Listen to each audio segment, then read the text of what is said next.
Hello YouTube, it's Sign here with Hobbies Man once again, and today we're going to be doing another first person's review. Today we're going to be looking at Die Dark Volume 1 by Q Hayashida of Dorohedoro fame.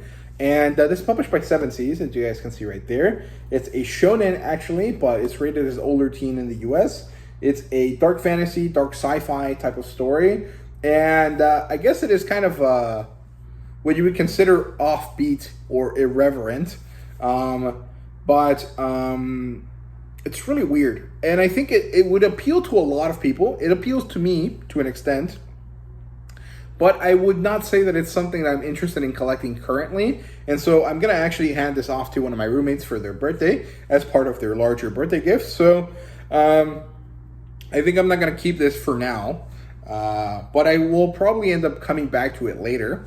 And I think it's pretty interesting. It does not have an adaptation yet, but there's an adaptation for Dorohedoro, so you can see more or less what that would possibly look like.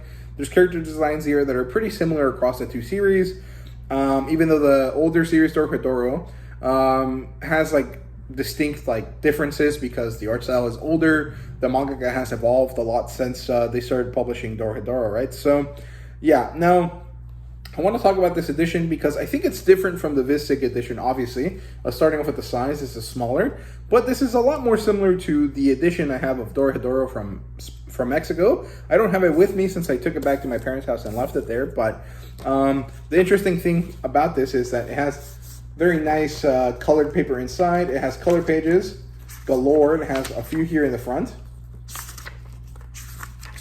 And then throughout the story, wherever there was colored pages in the initial, in the initial release, there's also color pages here. So let me see if I can find some in the middle of the volume. Here you go. And I really like them. I'm pretty sure the Visigs don't have this feature. And the Dorohedoro volume I have from Spain does have it, which is pretty cool. Which is partially why I bought it from Mexico instead of the US one. The other thing that the Dorohedoro version from Mexico has is this kind of scaled pattern on the cover. Again, I'm sorry I don't have it to show you, but I think this is a very good purchase. It is definitely worth the $14. I actually got it from Walmart, of all places, for $10. So it was a very good deal for me, and I quite liked it. It's just something that I'm not interested in collecting right now, so there's no point in it having, dust on my shelf, right? So, yeah, now what is it really about?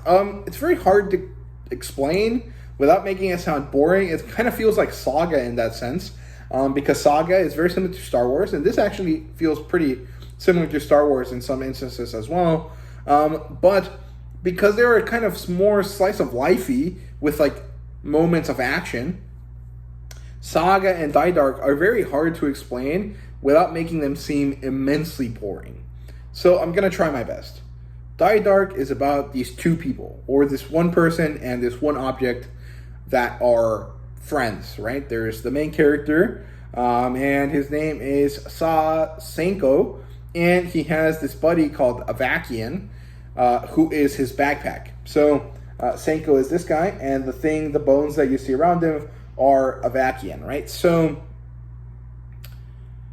Senko has this curse on him, which makes him more or less immortal, I think. And it makes it so that his bones, if they're collected by someone, grant the person that collected them a wish. So there's this kind of weird, dark fantasy vibe to it. And so any place that Senko goes ultimately ends up having a lot of issues because people are fighting him and he has to fight back to defend himself. And so death follows him everywhere he goes. So much so that he actually ends up befriending a person called Shimada Death, who is basically a Shinigami person of some sort. And it's really odd. It's very interesting. It is more or less a travel log of this guy Senko just kind of going different places, finding himself in weird situations, and ultimately always kind of having these very grotesque, body horror filled fights with people because they won't leave him alone. And honestly, it's very odd, but it is very interesting. I quite like how it kind of explains the character and it kind of the background that it gives you about the character, and the fact that it doesn't really tell you anything clearly, but it doesn't make it so like unnecessarily convoluted that you find yourself upset about how lacking in in world building it is, because, well, that's kind of not the right way to phrase it, because there's a lot of world building. There's a lot of moments and things and situations and just renditions of things that give you a lot of context for the world. But the kind of world building aspect of like, where does this guy come from? What are his powers and stuff like that don't get explained.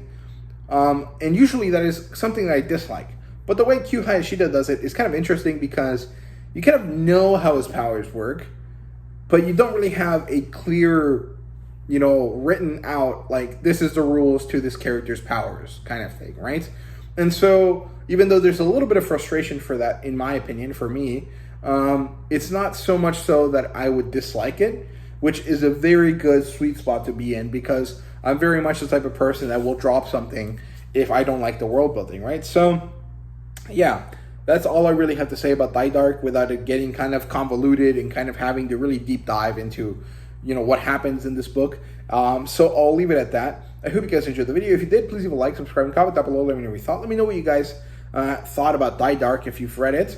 And thank you guys very much for watching. See you guys later.